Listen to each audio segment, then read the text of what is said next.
I'm really honored to have this opportunity to sit down and speak with Maria Margolies. Maria, thank you so much for joining me today. Can you tell me how you're doing and how your day's been so far? Thank you so much for having me. It's an honor to meet you and be here in this space. I'm having a great day. It's a beautiful day in New York. Spring feels like it's coming. Yeah, and just really happy to be here to share some ideas and chat with you. Cool, I really appreciate it. Though I was looking at Instagram and I wasn't following you, but one of your posts popped up, and I'll just read it really quick just so that the listener can get a gist. And so if anyone wants to go follow you on Instagram, your handle is holistic. So it's spelled Holixtic. And you kind of did a juxtaposition of one photo of you with another photo of nature. So in this case, you had a picture and you say, "My body hair is disgusting and dirty. I need to shave." And below it, it says, "Like moss growing across the earth." You have a picture where you say, "My wrinkles make me look old. I need Botox." And then below that, you show a beautiful picture of like a sand wood element, like a canyon. It says, "Like canyon lines carved in time, the landscape of wisdom, the privilege of growing older." You have a picture where you take a picture of your abdomen and you say, "My belly is saggy and I wish I had flat abs again." And then you have sand dunes below that and you say, "Like sand dunes shaped by wind, motherhood reshapes the landscape." You have a picture of yourself and you say, "My cellulite is so ugly." And then you have beautiful mountain hills that say, "It's rolling hills at sunset, soft, dimensional, wild." My skin is blotchy and uneven. I need makeup. And then you have a cool picture. It looks like to me like a picture of like the moon. It says like the moon's surface, a beautiful landscape shaped by light. And a picture of "I hate my stretch marks." And then a picture of lightning and a cool imagery of like lightning lines. And it says, "There's lightning strikes across my skin, electric, powerful, alive." My gray hair is showing. I should dye it to stay relevant. Below that, like streaks of sea foam across the magnificent ocean. And then at some point, you start connecting the dots. For decades, women have been told the ideal body is hairless, tiny, wrinkle free, tight, forever young, an adult woman, expected to look younger and younger. And these standards didn't come from women. They were shaped by industries worth hundreds of billions of dollars: fashion, beauty, media, advertising, all profiting from one thing: women believing their bodies need fixing, stay young, stay smooth, stay small, or become invisible. And you keep going, talking about how the Epstein files exposed something many people had ignored. And powerful men in elite circles, billionaires, politicians, media figures, spiritual leaders, all connected to the trafficking network exploiting underage girls. The same elite circles have long shaped culture through fashion, media, and advertising. Industries that repeatedly promoted one image of, quote, beauty, youthful and hairless. It forces an uncomfortable question. Why does the, quote, ideal woman, end quote, increasingly resemble youth? When we're not supposed to compete with children, we're supposed to outgrow them. Look at the natural world. Mountains have ridges, rivers carve lines, oceans move in waves, lava reshapes the earth, planets have texture, the moon has craters, and we call them breathtaking. But when those same patterns appear on women, wrinkles, stretch marks, softness, change, we call them flaws. I could keep reading, but I think So beautiful. Yeah, I know. I I think almost it's want to cry. and when I read it, Mm. I was like, yeah, right on. And I've had that similar sort of realization. I think I commented on your post that I had a moment of, I remember seeing a sea turtle where there was barnacles on the turtle's shell, and someone had said, "Oh, we got to scrape those barnacles off." And I kind of thought, why would we be taking those off? I mean, if the barnacle grew on the shell and the turtle's happy and it's cruising, I mean, is it really slowing the turtle down? And isn't there probably a symbiotic reason for its existence? And it wouldn't be there if it wasn't meant to. And I just really resonated with your post. So I guess I'm really excited to have this opportunity to just kind of dive in on this subject of how we could potentially feel okay in our own skin and accept the changes that occur as we age. And so, with all that being said, what's the first thought that pops into your mind? Um, we just mess everything up. Humans aren't we? I just feel like one of the things that I love about yoga, and I've been a yoga teacher and student for half of my life, 25 years, I feel like is that remembrance of the beauty that we are nature. right? And that we are a part of nature and everything is divine design and everything is how it's meant to be, right? And we're supposed to feel and exist as is rather than trying to control, push away, change, um, resist, right? Which is kind of like what we're as humans, without awareness, always trying to do. Right. So I think that, like, bringing back to yoga, when we are in the mat, we accept all these things, right? We are trying to become one, yoga union. We are trying to become one with nature, to come back to that remembrance of nature, that we are one, that there's no separation, that there's cycles and energy that moves, that the breath moves in tides. And then I feel like when we step off the mat, then we look at ourselves and then that stops. Then we're like looking at ourselves and being like, oh, I have stretch marks. That's horrible. That's disgusting. Or, oh my God, I'm starting to get wrinkles. These are horrible. What, and then when we like, where do those ideas are coming from, it's kind of like the question, because I feel like when we look at nature we appreciate the uniqueness and the weird patterns and the asymmetrical, because there's rarely anything symmetrical in nature, or like perfect and shiny. Like when you look at the things that we are trying to compare ourselves on a daily basis, it's like these ideas of perfection, of like skin being completely, smooth, with no edges, with no wrinkles, with no, like marble or like plastic, something that's static, something that's fake, right? Or AI images or filter images that have, from fashion and from, photography and all the things that we're fed on through culture all the time, that are modified. And even, the images of the actresses that are, never aging, right? Because we see we're growing up and then we see these actresses always looking the same, and then, not changing. And so we are kind of comparing ourselves with that, right? Rather than comparing ourselves with our nature, which is nature, right? And look at ourselves like a tree, like when we look at an old tree, an ancient tree, it's cracked and grooved and like marked by time. We're not like, oh my God, that tree is horrible. We're like, wow, look how amazing this tree is. And like, how beautiful the branches and how it goes in all these ways. And, and every tree is different and every tree is telling a story, a storm it survived, a fire, the weather, the time. And so I think our body and ourselves, we deserve that kind of compassion and that kind of reverence, you know, and kind of dialogue, rather than the one that we've been fed and kind of brainwashed to talk about the way that we talk about ourselves and our body image and all of that. Yeah, well said. Beyond us having conversation about it and bringing it to light, where do you think some of this dismantling process of that? Because I guess when I think, well, why would we want to do this? Why? Because I know some of the resistance might come from like maybe one of the resistance questions or thoughts would be, well, I want to feel beautiful and I want to look handsome or I want to be attractive and have people want to be around me. But I'm curious, where do we start to dismantle this? What do I mean, obviously you and I aren't going to go down to the advertising agency or to the AI developer and say, you need to stop doing this because it's really messing with people's heads. I mean, we could try that. I don't know if it would work, but I doubt it will work. So then as far as the underground movement of people that started just appreciating ourselves as who we are, where can we start to dismantle and really bring this to life? Well, I think the resistance starts with ourselves. I think we have to really ask ourselves questions, and where have these beauty standards? Because you're saying, like, I want to feel beautiful, but what is your definition of beautiful? Was that definition of beautiful created by yourself? Is that an innate thing that came, from nature, from your true, pure nature?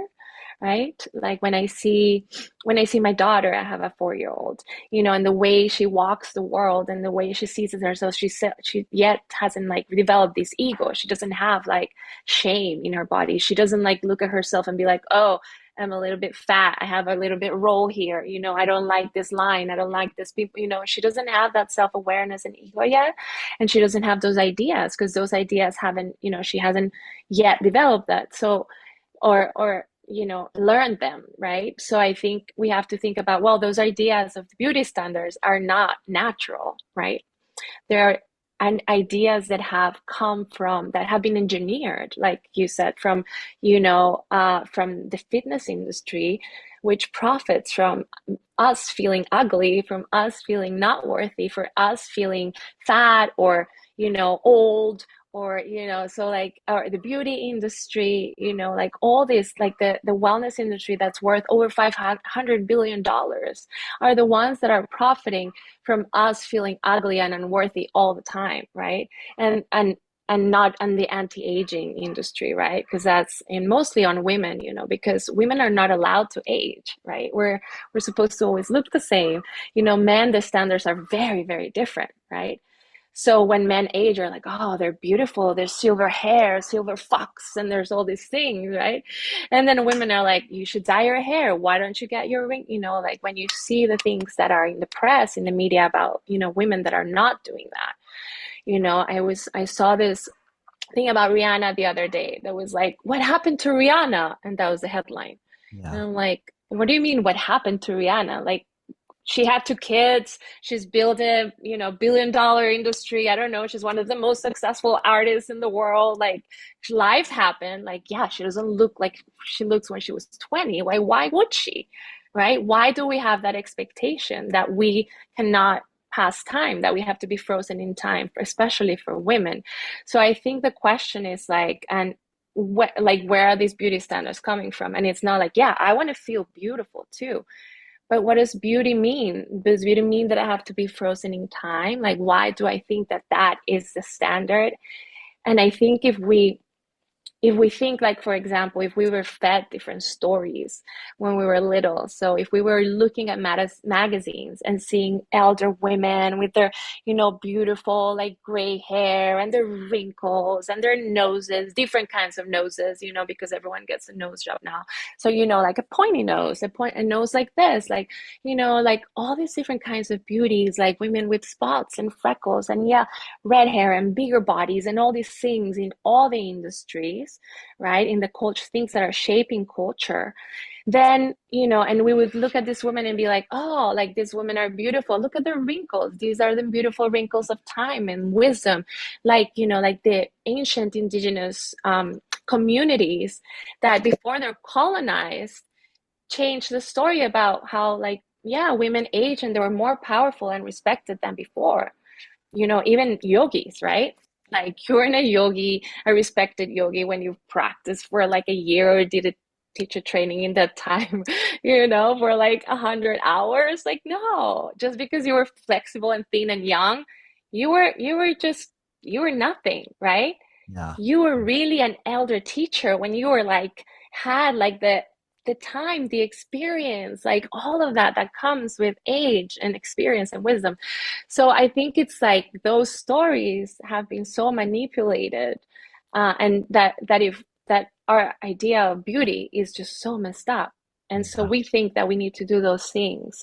And it doesn't mean like you're not, I don't want you to like be beautiful. Like, I know, like, let's embrace, but it's like, what is our idea of beautiful? Like, where did that come from?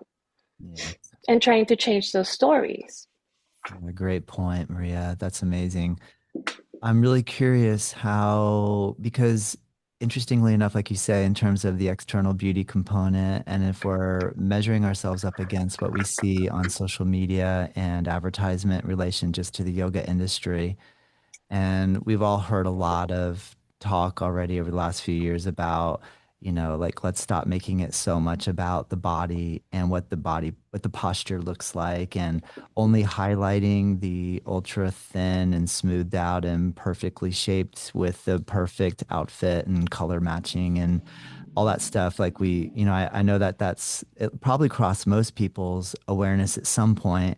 And then, but what's interesting, like internally in terms of pain and what the body does as it ages, and then our attempt to try to keep the image up of the advanced asana practice, and then that evolution of understanding that I have to allow that to go to let the pain go. Because if I keep trying to push my body into those places and I'm still feeling a lot of pain, and then the pain gets so overwhelming that I don't want the pain anymore, you kind of have to at some point let go of that whole image around it. Can you talk a little bit about your own journey and how that's evolved from when you started practice to where you are today? Yeah, I mean, there's a lot in this because, yeah, what you said about, what we see, what we've seen, especially I guess with social media because I started yoga before social media.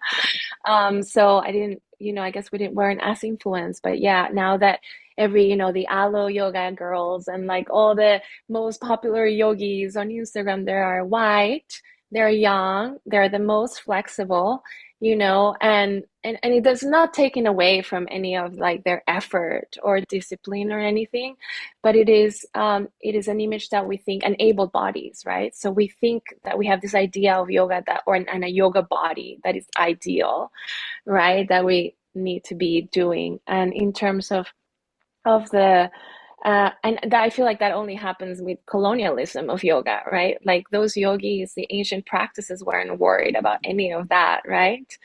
And I think for me, I feel like I was also part of that. So I don't want to say that I am perfect, and I have I also helped with that culture because I was also taking the photos with my leg up, and Me because we were too. all trying to Yeah. kind of fit in and see how we can like get attention, and how we can, just kind of like we're all trying to figure the social media out, and like, the best way to get attention, if the hardest pose, and how I can put myself in this pretzel movement moves and stuff. And I was able to do that at the time because, I was younger. I had a very advanced practice. I did advance, third series. And so, I was part of that, right?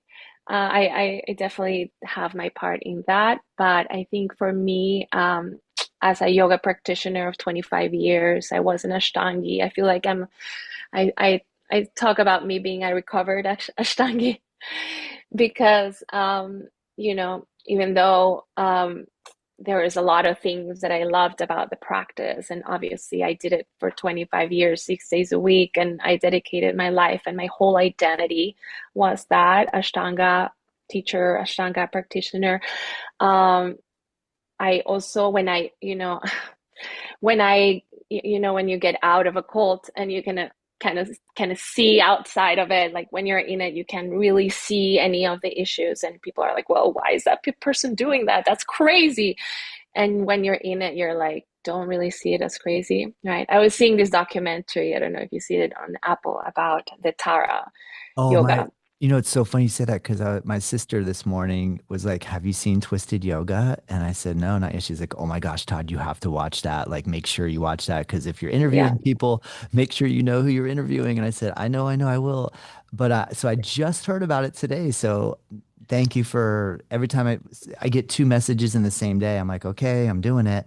So I'm so glad Yeah. you're I bringing mean, it I up. But can't wait for it to come to for the documentary about Ashtanga and Patabi, just because I feel like it's coming, and that reminded me of this cult, culture which perpetuates, abuse and, all these things. And I feel when I really reflect back, I also feel like I was part of us, not in that level, but, the Ashtanga tradition that I was practicing with Patabi Joys, and this, and at that time it was very cultish, and it promoted an environment full of things that you think you'd never really would do if you weren't in a space like that. So I think that, anyways, I don't know where that was going, but I well, on a point on that, I guess the first thing that pops in my head is I remember being in Mysore, having a ton of back pain,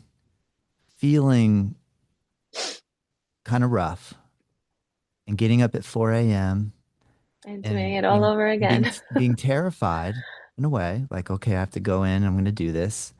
How am I going to do this? And at the time, I think I reasoned it out that this is the discipline.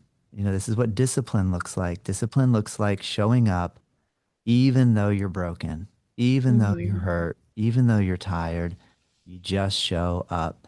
And so that's And you how have to I, move through the pain. and you have to move Pain through is the an pain. opening. Pain is an opening. And, and now in my 50s, I have to make decisions now about what I'm going to do with my body and move. And I have to let go of a lot of things that I really love because I think I probably pushed myself really, really hard. So I guess I just wanted to mention that because I agree Mhm. with you 100%. And I don't want to interrupt you, but I guess to just maybe bring light if someone was wondering, well, like what kind of things were they having you do? Um, so then what's a story or a feeling that like if you had to Well, relate something that you feel like maybe you shouldn't have done that you were being coerced into, what happened for you? no, I mean, for me, I think it was a really incredible practice that gave me a lot of discipline. Yeah, that it gave me a lot of purpose at the time that I needed, you know. I was young. When I started practicing, I was 20. And it gave me purpose, it gave me discipline, it gave me one-pointed focus, it gave me resilience, it gave me, a beautiful community and relationships that I created at the time, and a lot of things, but there was also a dark side of it, and where it was like, yeah, I was pushing through my limits. Sometimes I had chronic back pain for years, for years, for years, for years, and I was like, why? No, I have to stretch more. Uh, you know, there was a lot of abuse, maybe not sexual abuse that that I perceived in the time that I was there, but there was a lot of emotional abuse, Yeah. a lot of abuse of power, like abuse of power dynamics, the gatekeeping. There was it was a very cliquey, um, cultish vibe, and I always felt in a lot of ways that I've always have been like the rebellious kind, and I've always been kind of like very outspoken, and I really think for myself. So I think I didn't really fit that well. So I always felt a little bit ostracized from it. And I feel it is also, not a practice that's really accessible, that is very elitist in so many ways. And I felt like, it was very ego boosting rather than ego killing, which I think that's what, like a yoga practice should be. It attracts a very particular type of people, and you can see the people that practice very well, like how they are. Not to say anyone is bad or better, or I'm better than anyone, but um it just, I guess at some point it didn't work for me anymore. It didn't work for me anymore because I had my daughter at 42, and I was practicing still 6 days a week, jump backs, everything, with her in my belly. It was amazing. But yet I had a very traumatic birth with her. I had really, really long labor. I almost had to have a C-section.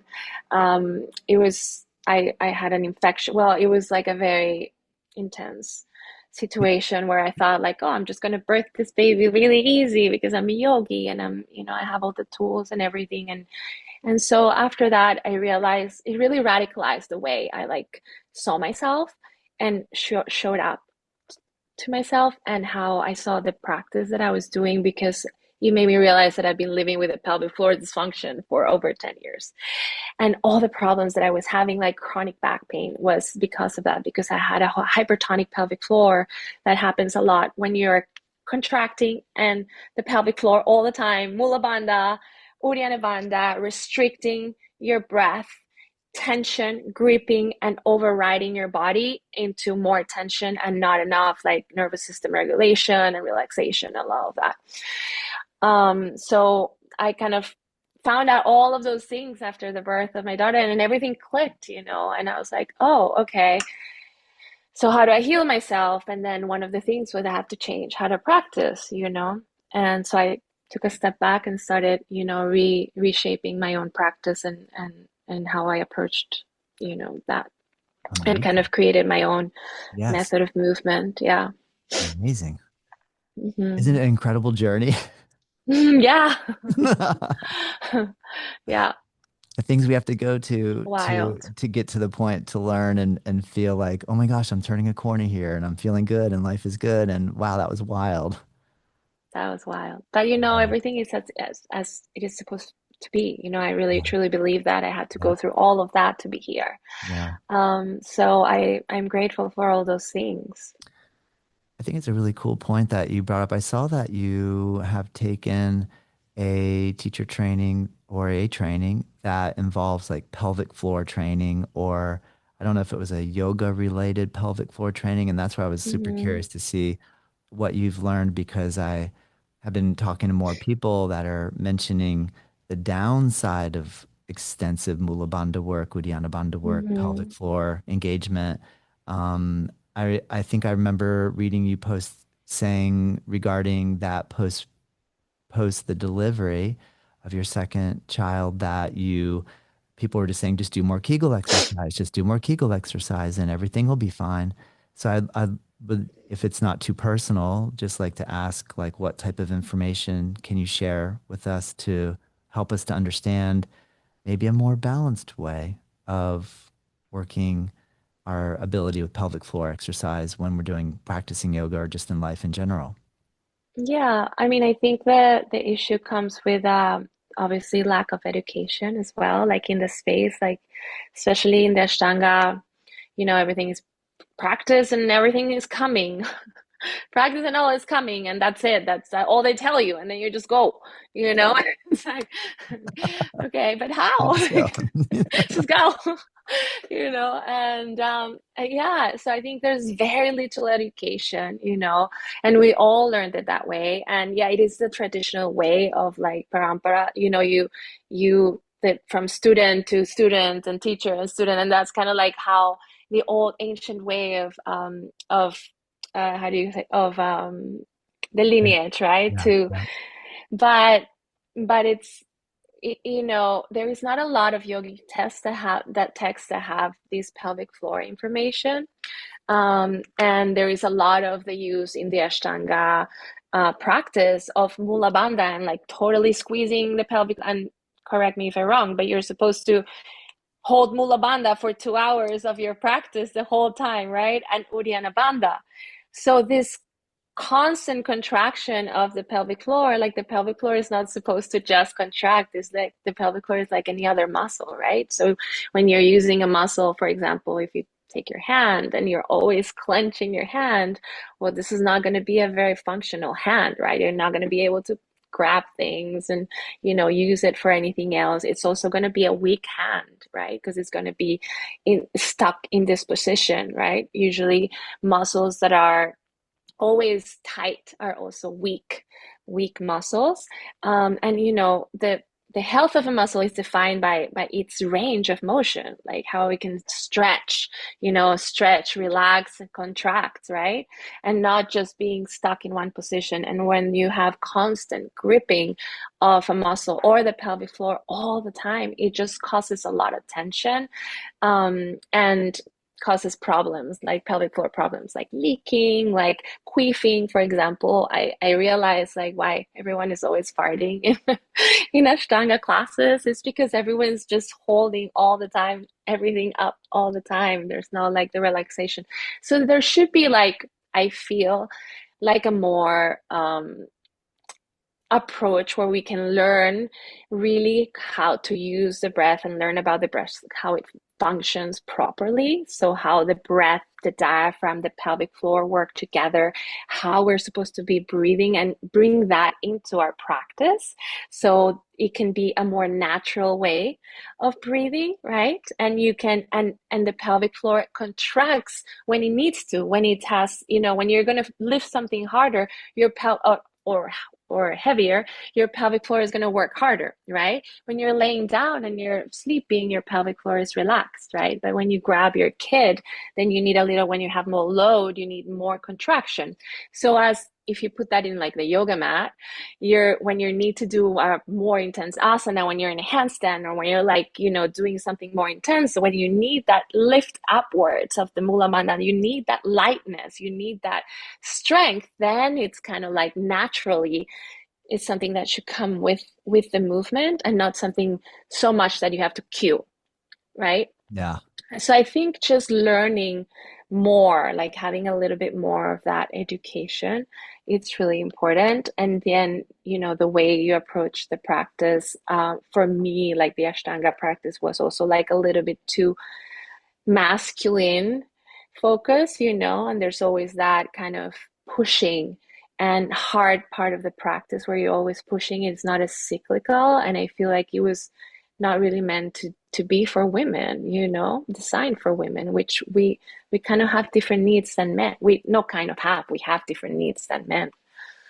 So yeah, I don't know if that answers the Sense. question. It does. It makes perfect sense. I've always kind of thought like there's so much emphasis that you should be squeezing Mula Bandha no matter what, and then you're going to jump to go from down dog to jump through to seated position that you should be just squeezing all the time so you're ready to do that. But if you don't even really think about it and you actually jump up and come through to seated, you're going to be Your engaging body. to the level that you need it for the actual action. So it doesn't need to be an Exactly. overemphasis of a squeeze, but just almost like it's going to squeeze. Don't even have to think about it. Like you don't even have to even think, Exactly. which is funny because I It remember should even, be automatic. It should be automatic. Like your body knows what to do. If it's a body that's, that if you don't have any like symptom, if you have a dysfunction, let's say, it should be doing what it's supposed to do. It's like you're not thinking about breathing right now, right? yeah, You're just breathing. It should be an automatic thing. And then when you're doing practices or kriyas or things that are more like, okay, you're held in your breath, like kumbhaka or something that when in a specific practice that you really need that, then I think it's okay, because it's more like a focus thing. But where you're in a movement, you really don't need to have those, intentional yeah, squeezing yeah. all the time, I think. It's fascinating. I hear you. What do you think, Maria, in relation to when you look back on your childhood? When I was I had body shame from childhood, and when I first saw Ashtangis in Mysore, and I saw really skinny, muscle, ripped ability level, like almost like I was watching a wild animal, breathe, and I could see every sinew of every muscle. That because I had shame from my earlier days, when I saw that, I thought, finally, I found something that's going to get me to look like what I was shamed about when I was younger. And I feel like as the more I tried to push to be as sinewy and Ashtangi like crazy Mm, awesome stuff that we saw, that I don't know, I think that almost let me not heal my dysmorphia ideas about me loving myself. You know what I mean? So did you have any of that too? If you look back on your childhood and that's like, I mean, because we both, I mean, we're all are kind of shaped by what we talked about in the beginning. All of the imagery and all the messaging ever since we've been young has been, you need to look good and be healthier and skinnier and stronger and or bigger, depending upon what type of thing you're going for. And I don't know. I just don't. I mean, I just I know we all have to walk the journey, and it all has to happen and unfold in its own timing, and everything's happening in the right time for all of us. And I really trust and believe all that. But I guess I wish I don't know if I'd somehow been able to go into Ashtanga, but having somehow healed my body dysmorphia ideas and issues prior to, maybe I could have traversed that field with a little more grace or healthy way. But what has been your insight as you look back on your past to where you are now, and what sort of role your early thoughts about yourself played in that journey?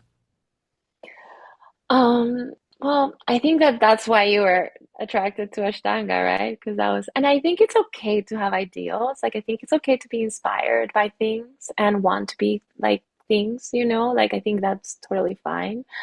Um, but to your question, well, it has a lot of this question. I think I wanted to say, like, if there was also more diversity in that space, maybe you would have been able to done Ashtanga and not feel that way, right? Really good point. Um, Yeah. I think the problem is again the the non-diversity of the yoga space and the wellness space that makes people feel not worthy, and also like I can't do yoga because I don't look like that and my body can't do that. And because yoga became a became a thing that was performative, that it was about how much you could do, and then you're a good yogi, you're the best yogi if you can do these, and you're a bad yogi if you can't. So I think that creates that kind of unworthiness and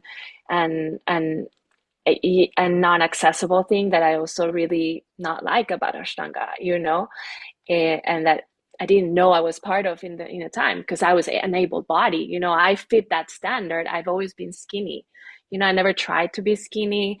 I am very healthy my whole life. I've been very health conscious. Like I've always been really healthy in the ways that I eat. I cook my food. I've always been interested in being healthy since I'm very, very young. I became a vegetarian when I was 17, and I was reading books about health like my whole life, and fitness. And then I found yoga, like the body has always, I was a dancer. So I've always been interested in ways to, um, be healthy and better, right? In not better, I don't know, I want to say better, but like to, feel good, right, in my body. And I've always been an athlete. So, but I never really had any, I also was a model, so growing up in Colombia, I was very skinny, I fit the standard, I was a model, I worked in that industry, and I always felt like I fit in, and it was easy for me. So I can understand, I think, more now how um, I'm struggling more with that, to change the story of that, because I do feel like I have the same kind of beauty standards that we were talking about, that were shaped by, by the culture, by mostly by men, white men, right? The patriarchy, that have ruled all these spaces of advertising, of beauty, of of fitness industries, and they just sit in a boardroom and decide how women should feel, be seen, and how they should look, and how they should smell. It's not women deciding these things, right? It's men. And then when you look at like aging, so this is it's all coming into, like, for me now, it's been more of an awakening in that way, because I've had a harder time, because I am aging. I am going to 46, and I'm starting to see, my gray hairs that I'm not dying, I'm starting to see my wrinkles, the little, I don't know, rolls in your skin, the saggy skin. Like my daughter's like, why are your boobs point downwards? And I'm like, well, because of gravity, and I'm 45, and I breastfed you and your son. So yeah, my boobs like are saggy, and so and then I am in the social media space where I have a big community, so I feel like, oh my God, like I have to show up. And how do I show up? And I feel like I struggle with that every day still. And that's why it's become like such a big part of my work, to empower not just everyone, but like me, really starts with myself. And I do it to changing the narrative with myself, that I feel like I can help other people change the narrative, so we all can feel better in our bodies and cannot be, feel ashamed, and we can, embrace diversity and embrace different bodies and people, and aging especially, because going back to the post where we go to, we're seeing these Epstein files and all these horrific things that were done to children, and you start seeing, connecting the dots on how, like, also like where the standards of beauty have come from. Maybe they have come from these sick pedophile men that have been controlling all these industries, and they don't want women, they want women to look like children. And it's really, it's sickening, and it's really intense to, like, kind of, for me to, like, think about, okay, where is these things coming from? And that's why I'm asking these questions right now, Yes. because as I'm healing myself, and trying to show up in a space in a different way, and be like, you know what, I'm the resistance. How do I do that? Yes. Yes, Maria. Amazing. Well, I'm with you. I think it's our job. That's kind of our job now. It's shifting, right? Like you said, I like that you're acknowledging, hey, we started before social media, then we started getting involved with this whole concept that you have to promote yourself and you have to do all this like which basically, if we really look at it, was the social media platforms just getting us to build their platform for them to get more people to want to be on their platform so they could generate more ad revenue. But Right. But the algorithm also, true, prioritizes youth and, true. white and women and all these standards. So it's like, how do you show up, right? Yeah. Yeah. Well, do you think we're going to need to let this whole social media thing go? I mean, at some point, there's going to be a place where the AI is going to be so unrecognizable from the human that we're only going to be consuming content that's AI generated. So at some point, wouldn't it almost seem logical that we're going to need to step away? Like, even though as much as I love podcasting and meeting with you on Zoom, I know there's no going back. So I'm not trying to say we need to go back to making fire in a cave and, but maybe we do. I'd be so happy. I mean, maybe that's where we're That's headed. where We I'm might going. actually be headed. Yeah, that's you're You like come you're with literally me. getting ready to go there. Yeah, But I you know what I mean? mean, Like it's gonna press us to either going back to that or full blown into some weird space. So I don't know. I think we're I just don't kind of coming know. to terms with that. Yeah. I think that I want to think that there is going to be the resistance of people that are like, because when I start looking at posts now and everyone looks the same and everyone's doing the same thing, and then I read the captions and all the captions sound the same, and you're like, oh, that's a chat caption, and not saying that I don't use it, to help with edit and stuff, but I do have like I'm like, I don't want to sound like that. Like I want to sound like me, right? So how do we not lose the humanness? And I think that's the resistance. How do we like not look like bots and why and talk like bots and look like AI photos? And how do we, I think that's the answer. It's like, how do we go back to our true nature, the remembrance and the reverence, and remembering our true nature of our humanity? And the humanity is the beauty of all these things that makes us human and unique, which are our wrinkles, our gray hairs, otherwise it's just really freaking boring, right? Agreed. I think. Agreed. Agreed. I think so too. I mean, obviously we don't need to go to extremes and try to make ourselves, well, I mean, I don't know if that's even possible.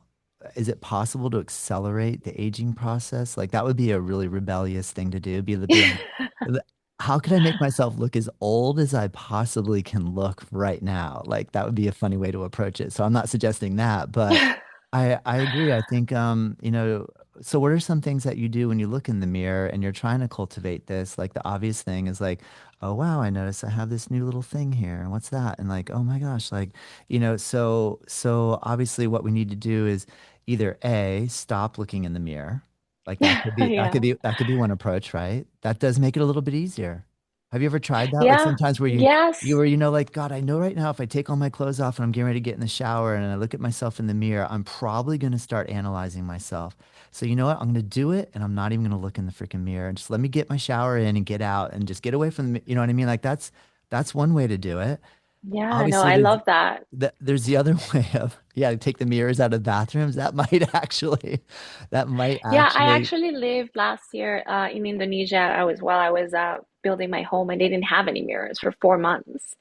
So, and I was so happy, like it was really nice because I was feeling myself rather than seeing myself, with other eyes, or with men, the eyes of man, because that's how we're, like we think we're always seeing ourselves through, right? Through the mirror of men.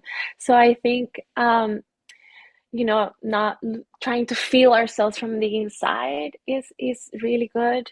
I think that I do like a mirror every once in a while. I have very little mirrors. I actually only have one mirror in the bathroom. And I think instead of like when you were saying like, oh, I have a wrinkle, instead of being like, oh, I have this wrinkle is ugly. Just practice awareness, just how we teach in yoga, right? We don't judge, right? We sit in meditation or we sit in our practice and we are cultivating awareness without judgment, right? So it's kind of like noticing and witnessing without labeling it, naming it, judging it, controlling it, pushing it, just seeing it, and being like, oh, I've got a new wrinkle. Hello, you know, Mm. and start changing, I think, the story like that, instead of, and I think it's a practice. I do think, and changing the language of like how we talk to ourselves, because also there's been a lot of research on how, the way you talk to yourself really affects you in so many ways. So it's like noticing the language you're using when you talk about yourself, when you talk about your body, right? Instead of being like, maybe finding one thing that you look at the mirror and see like something you're grateful for that your body did for you today, and just changing it into more positive thought and just into a more awareness and witnessing. And then, being kinder to yourself in that way, like we are to our friends and our children, because we are harshest critics, right? So I think that starts like that. And then I think it's a practice, like, like your yoga practice, right? It's like you have to always come back to it. Like sometimes it's difficult, and sometimes you don't want to do it, but you show up and you do it and then you feel better. So I think it's something that you have to do and come back to and keep practicing. And for me, I do it every day. Some days I feel beautiful, some days I feel ugly.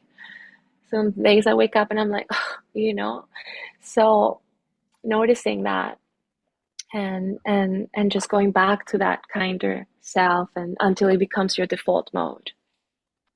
Well said. Thank you so much, Maria. When I hear you say seeing myself through men's eyes and as a man, I don't feel any offense when you say that. I feel Sorry. no, no. That's why I want to ask you this question. I don't feel offended. I feel like I can see what you're saying. Like I can see that there's been this strong, powerful male force that has shaped this view of that we kind of are looking through. So, for any male that is still listening to you and I converse at this point, this far into the conversation, what type of advice can you give me, us, to help us to not feel so offended when we start to go into that space of acknowledging that there has been this type of external sort of view pushed on us to see the aging of women not be acceptable. I mean, Tough I question, think, tough question. Yeah. yeah, tough Yeah. question. I don't know. I think we have to see, like, our reality has been male centric, right? We live in a patriarchy. I mean, women are still fighting for their rights in so many ways, right? We've been in every way shrink and silence and like not really able to take up any space, right?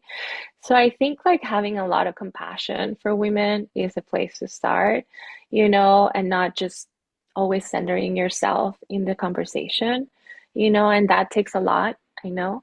It takes a lot of courage, because but I think it's trying to, when I try to understand someone else, when someone hurts me, for example, my partner or my son or something, um, I, instead of reacting and, going defending myself, I stop, and I take a breath. And again, this goes back to our practice of yoga, of not reacting. And it's really hard, right?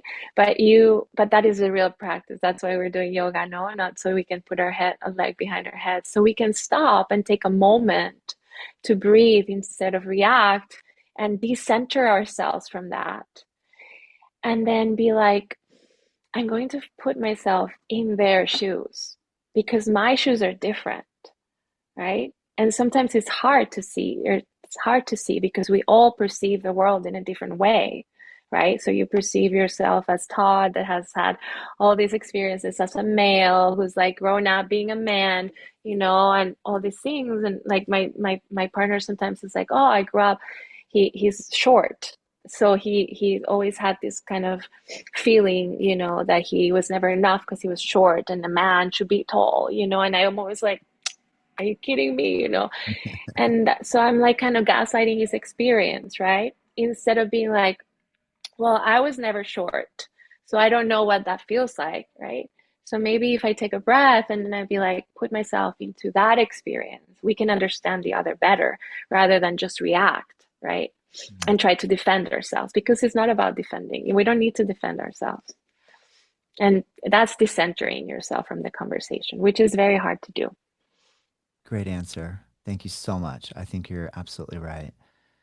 I've noticed on viewing your platform that you host a lot of women's circles and or retreats and that you've offered these all over the world. It's pretty amazing all the different places that you've offered these retreats. And can you tell me what you've gained and or what you've noticed your retreat participants gaining by coming into a space with other women and or just humans that and creating a space where it's like, hey, let's take a look at some of this stuff and see what type of healing we can encourage by being honest with ourselves. What are you noticing by hosting this, and what sort of insights have you gained over the years by doing this? Um, Honestly, it's like the most beautiful work, and my favorite time is when I have these women's spaces. I decided to just focus on women. In the last 4 or 5 years, I'm be holding these only women's spaces, and I don't want to say transformation because I feel like it's a little bit cliche and loaded word, but the way that when I see women come into one of these spaces and they just walk in the door and how they leave after 7 days is just like a completely different person. What happens in a space where there's only women and women choose to come and meet themselves in a different way, where they can be vulnerable and raw and open, and where there's a lot of storytelling and there's a lot of mirroring, which I think we really need kind of don't have anymore so much, spaces like that, and where we can see each other, and people can be, you can be their mirrors. I think women have a lot, they suffer a lot alone.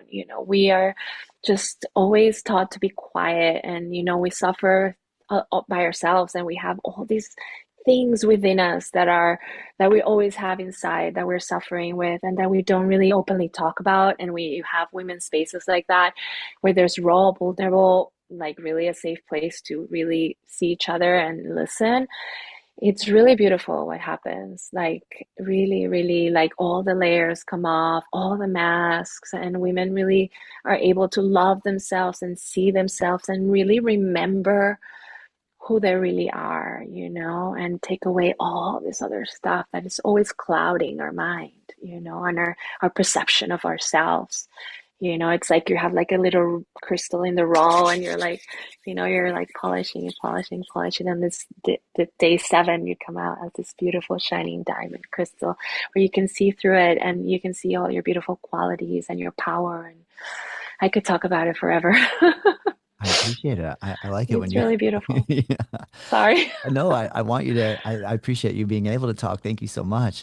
Can what is one of the like if we obviously there's like an introduction process, everybody gets to know each other, you sit in a circle, let's maybe say our names. I'm sure you have a process. What's one of the parts of your process that you think is one of the main catalyst ingredients that seems to set the spark for wow, where someone starts to really get that shift of self-consciousness to like, oh my gosh, I feel like I'm myself and I can be myself. Is there any, I know it'd probably be different for every individual. There's probably different techniques and tools for different people in different situations, but is there a certain ceremony or practice or ritual that you find seems to really have some power to it? Um, there's a lot, but I think a lot of it is leading them into their bodies, you know. So like coming back into their bodies and out of their minds. So there's a lot of that work, and then the work that I do, obviously, I use yoga asana. I use all the yogic tools of pranayama and self, nervous system regulation, meditation, sound. You know, a lot of movement, somatic movement. So it's a lot about coming back into their bodies and getting comfortable being, and instead of doing. So it's a lot of like remembering and really grounding yourself in the body. And then there's a lot of storytelling and a lot of sharing where I think when we used to do this all the time. In the indigenous communities, in the ancient communities, women used to gather all the time to share, and to be able to share your story. We use little cards and prompts and things to really open people. We have nude experiences where, I mean, it's not necessarily, but when people really strip themselves and, take away all those layers of kind of, identities that we're holding on to, and like the clothing that, the mask, when you're really able to like, you know, feel like yourself opening like that, and then hearing other women's stories really reminds yourself that we're all the same, and no matter how successful we are and how, beautiful we look, or how we, on the outside can have all these things that are shiny and glittery, and everyone thinks like, well, she has it all figured out. When we really sit in circle and we start really taking away all those layers and really going into the heart, you know and then you realize like, oh, we're all the same. We all have the same issues, we suffer the same, and it kind of brings back that humanity. Um and and it just breaks all the ice. Yes, It's really pretty I to can watch. imagine. That's really cool. It's a lot of crying. I believe it. Wow, Maria, I'm really inspired by your work. It's pretty cool. I'm so grateful to have this chance to meet and speak with you. Thank you so much for sharing all this information. I really appreciate your willingness to jump on and to take some time out of your valuable day. I know you're busy. On that Thank note, you. thank you. Is there anything that you'd like to leave us with in the attempt to close our podcast together, our conversation together? Is there anything that you would like to add that hasn't been spoken, or any idea or thought, or maybe it's just silence, Mm, but anything that you'd like to share before we part ways? I think we talked about a lot. We did. I think we covered a lot. I think we covered all the bases I was I, really hoping to cover with you. So that's why I just wanted yeah, to, I don't think you need to add yeah. anything else, but I just want to give you the opportunity to see if there's anything you'd like to close with. No, I think it's just remembering that um, our bodies are not a photo project that we need to fix, but Yeah.